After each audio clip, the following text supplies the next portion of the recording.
别担心，我不会伤害你。给你看看伤，我就过不少，在外国救过小美，还有海上的铁柱和胡子。哦，那个胡子不是说你同类，而是虎鲸。这是他的习惯，一旦紧张时嘴巴就会碎碎念。这一招好像很管用，大猫居然低下了头，原本立起的毛发这回又再度趴下了。别怕，都是小伤。林浩终于走到了面前，也看清了这家伙的伤势。林浩还是壮着胆子低下了身，先在大猫的头上轻抚几下，一是平抚他的情绪，二是看他配不配合。好一会，大猫居然发出如同小猫一样的呢喃声，又缓缓地闭上了双眼。林浩这才稍放松心神，背部的伤看着吓人，其实并不致命，但腿伤很麻烦。对于野外的大猫，失去行动能力就代表着死亡。老虎还算是相当配合，虽然腿部部位很疼，但他还是控制着没有乱动，只是呼吸越来越粗重。林浩先将其腿部复位，然后打开系统，开始向大猫输入幸运值。3分钟左右，林浩消耗了800点的幸运值。当系统数据不再有变化时，他这才拿开握住老虎腿部的手，在其头上轻拍一下。好了，以后注意点，还有别去祸害老乡的牛羊了。林子里的狍子啊、鹿啊，还不够你吃的是吧？反正你吃了又不会被抓。念叨了一会，林浩直起腰后退一步，原本一直趴着的老虎一下子翻身而起，似乎为了验证一下是不是伤真的好了。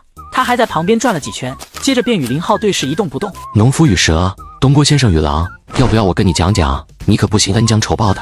好了，你去玩吧，我也要继续干活了。话说这破山哪里有野山餐，你知道不？太艰难找了。林浩没有转身，还是不敢背对着老虎，而是就这么后退着与对方拉开距离，再度对着站在那位洞的老虎挥了挥手。他正打算转身，余光突然发现老虎动了，他快速的将背篓一放，把沙场握在了手里。结果老虎并没有明显的前扑动作，似乎是怕他误会，所以靠过来的步伐非常的缓慢，走2步就会停一下，确定他没有误会，这才又迈步。喉咙深处先是发出类似于牛叫一样哞哞的咕哝声，接着就是一种特殊的唧唧声，嘴巴闭合，完全由鼻孔吹出的气体所产生的声音。这2种声音与他震撼威胁对手时的咆哮完全不同。林浩自然听不懂老虎这些不同声音代表的意思，但他大概能感觉到对方并没有恶意，他没有放下沙铲，而是让握铲的手下垂，表示自己不会主动攻击。终于老虎还是走到了他的身边，然后便围着他转了2圈，下一刻轻轻的微抬头，叼起了他的衣摆，又轻轻的拉动着。你想让我跟你走？小美是这样，之前的汉塔也是这样，所以林浩大概能猜到对方的心思。好，你松开，前面走，我跟在身后。林浩刚刚也没仔细看这是只公虎还是母虎，还以为他也是让自己去救同类呢。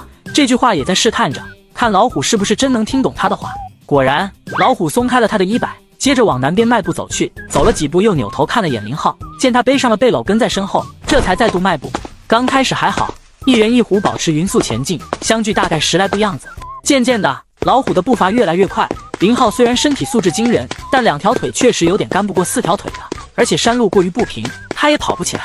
我说你慢点。他这一喊，老虎还真就停了下来。等他到身边，老虎又一次叼住了他的衣摆，这次并没有发出任何的声音，只是瞪着萌萌的大眼睛，饼一样的大脑袋轻轻的晃动着。你这啥意思啊？林浩还真的不懂。见他问急，老虎松开他的衣摆，然后走到一棵树边，用背抵着树。林浩依旧不懂，片刻他心思一动，你是想驮着我？老虎又一次发出了唧唧的声音，然后走到了他侧边不动。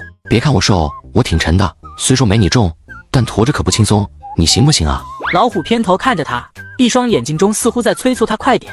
林浩不再犹豫，直接趴到了老虎的背上，下一刻如同骑马一样，双腿一夹。虎子，出发！老虎像是得了命令，迈开4蹄。刚开始好像是怕林浩掉下来，所以他只是小跑，确定林浩安全后，他越跑越快。林浩就感觉耳边的风呼呼的，路上不时遇到的小动物也都快速的逃窜。他微微直起腰，突然感觉自己是这片大地的王，来巡视领地的即视感，高兴、兴奋、新奇，脑海中蹦出了不少关于虎的成语：狐假虎威、骑虎难下。不对，自己现在应该是骑虎难下，哈哈。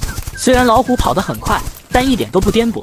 林浩松开一只手，在大头上轻拍一下。给你起个名字吧，胡子不行，重名了。对了，你是公虎还是母老虎来着？就叫你战神怎么样？这个名字够霸气吧？似乎是对这个名字很满意，老虎又一次发出了哞哞的叫声。话说老外一直把狮子排第1位，你应该能干过狮子吧？好像也够呛，狮子是群居。这么说来，你们排名第1是因为不够团结啊？说完这话，林浩自己没忍住哈哈大笑起来。战神，你要带我去哪？林浩有些担心起来，真怕战神把他带到深山老林，然后这货才跑了，到时迷了路的自己不定要在山里当多久的野人呢。战神自然是没法回答他的，只是带着他接着往南跑。林浩可以明显的感觉到，这里的地势越来越高，又跑了半个小时，战神开始放慢脚步，终于来到一个稍对较平坦的地方，他彻底停下了。林浩翻身下来，伸手在战神的头部轻挠着，面上带着一丝悔意。这是哪儿？战神鼻子里传来2声唧唧的声响，下一刻前迈几步就对着一株草开始刨了起来。林浩随意看了一眼，下一刻瞪大了双眼。人参，刺五家。他赶忙上前仔细辨认，下一刻确定是人参的叶子，立马喝止：战神别动！人参沃土浅，根须多，他真怕战神不小心把根系刨断了。